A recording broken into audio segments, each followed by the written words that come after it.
Saat ini stroke merupakan penyebab kematian dan kecacatan nomor 1 di Indonesia. Sebetulnya stroke itu apa dan bagaimana cara mencegahnya? Faktor-faktor apa yang sangat mempengaruhinya?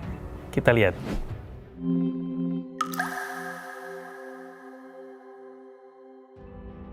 Stroke itu adalah suatu keadaan sindroma klinis di mana terjadi gangguan aliran darah di otak. Bisa terjadi karena sumbatan atau terjadi karena perdarahan yang memberikan gejala tergantung dari daerah otak yang terkena. Dan ini terjadi mendadak, ya, tidak ada tanda-tanda sama sekali, tapi langsung terjadi serangan. Dampak stroke bagi saraf tergantung dari daerah otak mana yang mengalami kena stroke ini, ya. Apabila terkena daerah motorik maka terjadi kelumpuhan. Kalau ternyata kena gangguan daerah sensorik terjadi gangguan rasa, kebas, kesemutan, baal, bahkan sakit spontan. Apabila terkena gangguan memori bisa terjadi lupa mendadak. Apabila ternyata kena gangguan saraf bicara jadi cadel, jadi pelok, dan banyak tergantung area otak mana yang kena. Jadi faktor resiko stroke ini dibagi menjadi dua. Yang pertama adalah faktor resiko yang tidak bisa dimodifikasi. Misalnya yang pertama adalah faktor genetik. Ada riwayat dari keluarga, ya, entah orang tua, entah kakek, nenek, om, tante yang mengalami stroke, maka kemungkinan mengalami stroke lebih besar dibandingkan orang yang tidak memiliki resiko keluarga ini. Yang kedua adalah usia. Seiring bertambahnya usia, maka kemungkinan terjadinya stroke lebih besar dibanding usia yang lebih muda. Yang ketiga adalah jenis kelamin. Jenis kelamin laki-laki lebih besar kemungkinan kena stroke pada usia produktif dibandingkan yang perempuan. Kemudian yang keempat adalah orang yang pernah kena stroke sebelumnya akan lebih besar kemungkinan kena stroke berikutnya. Ini adalah yang tidak bisa dimodifikasi. Kemudian yang bisa dimodifikasi ini jauh lebih banyak, ya. Yang pertama misalnya orang dengan hipertensi, ya bisa diobatin.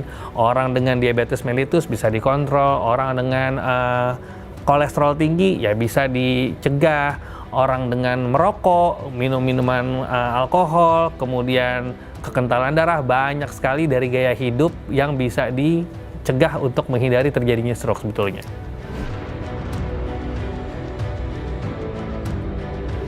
Untuk mencegah faktor resiko yang bisa dimodifikasi tadi, yang paling sering kenyataannya adalah lifestyle atau gaya hidup. Gaya hidup sini paling sering akibatnya karena pola makan. Yang kedua adalah malas bergerak. Jadi ini adalah yang paling sering menyebabkan penyakit-penyakit yang berakibat ke stroke tadi. Yang pertama adalah kita harus menjaga pola makan kita. Pola makan di sini adalah pola makan yang rendah karbohidrat, ya. Jadi rendah karbohidrat dan rendah lemak, ya. Dan usahakan juga konsumsi serat dan buah-buahan yang cukup banyak. Karena ini terkait juga dengan yang kita sebut nanti namanya sindroma metabolik. Sindroma metabolik itu jadi orang yang memiliki pola makan yang nggak bagus akan menyebabkan obesitas sentral atau gemuk di daerah perut. Nah, penelitian mengatakan bahwa orang yang memiliki obesitas sentral ini kemungkinan kena stroke-nya lebih besar. Jadi kita harus menjaga pola makan.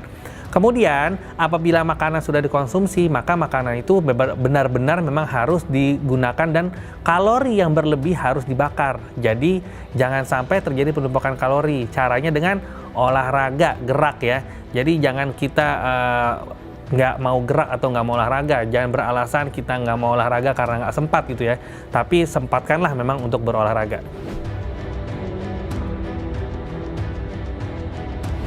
Orang yang memiliki kolesterol tinggi itu rawan terkena stroke, tapi bukan kolesterol yang mendadak, ya. Jadi kolesterol ini terjadi karena penumpukan, akumulasi.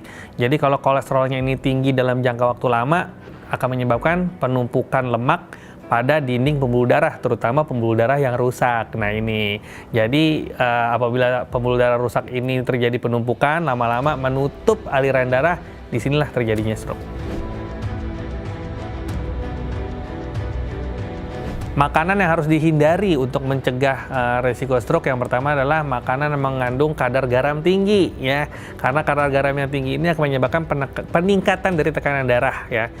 Kadar garam tinggi ini sering terdapat pada makanan-makanan cepat saji, makanan-makanan berpengawet, ya. Jadi ya hati-hati, meskipun rasanya tidak asin tapi memiliki kadar garam atau natrium yang tinggi.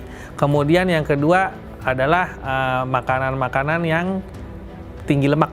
ya, tinggi lemak ya. Tinggi lemak di sini misalnya makanan-makanan yang apa ya, misalnya mengandung santan segala macam itu bisa menyebabkan kadar kolesterol yang meningkat. Tapi tentunya kadar kolesterol yang meningkat saja tidak cukup untuk menyebabkan stroke secara langsung, tapi harus dalam jangka waktu lama dan terjadi kerusakan pembuluh darah karena ada penyebab lainnya.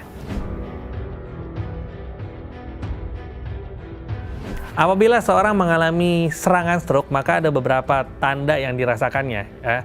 Bisa jadi yang pertama adalah kita singkat yaitu segera ke RS. Yaitu se-nya adalah senyuman, jadi senyumannya menjadi asimetris alias orang ini mulutnya miring ya. Kemudian segera, G-nya adalah gerakannya menjadi asimetris, jadi terjadi kelumpuhan atau tidak bisa bergerak pada sisi tubuh sebelah ya, kanan aja tangan dan kaki, begitu juga kalau kiri aja. Kemudian ra atau bicaranya ini tiba-tiba menjadi cadel atau tiba-tiba menjadi sulit untuk berbicara, atau bicaranya menjadi ngaco, nggak ada isinya, atau tiba-tiba tidak bisa memahami pembicaraan ya. Segera ke-nya adalah kebas ya, kebas atau kesemutan. Jadi orang yang mengalami kebas kesemutan mendadak pada sebelah sisi tubuh merupakan kemungkinan terkena serangan stroke.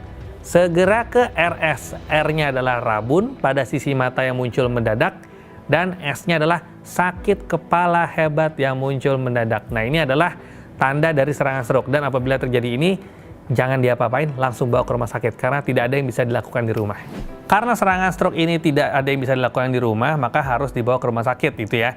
Yang pertama, kalau terjadi serangan stroke, jangan pernah melakukan tusuk jari atau tusuk telinga yang selama ini kita tahu ya, yang selama ini kita dengar itu adalah kebohongan. Yang kedua, jangan diberi minum ya, karena bisa terjadi tersedak, karena bisa terjadi kelumpuhan dari otot penelan yang mengakibatkan mungkin stroke-nya nggak seberapa, tapi pemberian minumnya ini akan memberikan radang paru yang hebat sehingga berakibat fatal. Jadi harus dibawa ke rumah sakit. Nah, di rumah sakit akan diassess atau dinilai ulang oleh dokter, mengkonfirmasi ini stroke dan diketahui jenisnya apakah perdarahan atau sumbatan, karena terapinya sangat beda.